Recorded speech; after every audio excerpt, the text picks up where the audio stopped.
No doubt it burns for all of us. The annual oyster roast and sock burning event at the Annapolis Maritime Museum is canceled. It's a hit.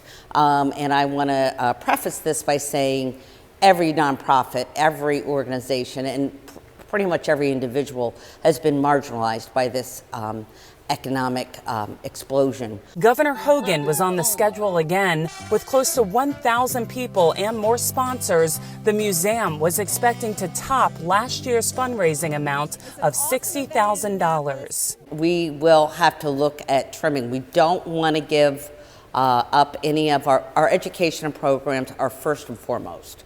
So why we may have to defer some other programs and or capital improvements to our properties. Since burning your socks to say so long to winter and hello boating season coincides with the spring equinox, there are no plans to reschedule the event. Plus, Alice Estrada says serving around 15,000 oysters to a large crowd in the heat is a health hazard. There is a silver lining here. The museum was already closed for renovations and expected to open this spring. Even that date is still up in the air, but the Chocolate Festival in Rehoboth Beach was rescheduled for October 18th before the mandates on crowd size.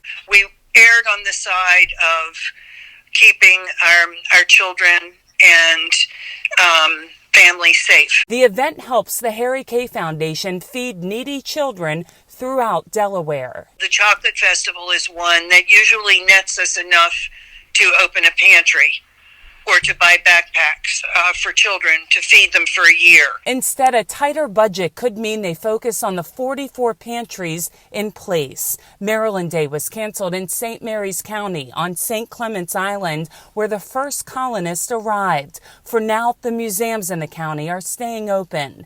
There's creativity coming from the coronavirus. Arundel Rivers on the Half Shell is transforming the event to an online fundraiser and auction at a later date. Since this was the Federation's largest fundraiser of the year, it is a tremendous loss to our organization. We ask that you still consider making a donation to the Federation. The Chesapeake Bay Foundation is canceling all events scheduled through April 1st. A spokesman says there were dozens planned, like tree plantings and oyster gardening. The Bay Bridge Boat Show and the Annapolis Spring Sailboat Show are placed on a temporary hold. A final decision will be announced no later than April 2nd. And the Environmental Film Festival in D.C. canceled its 10-day event.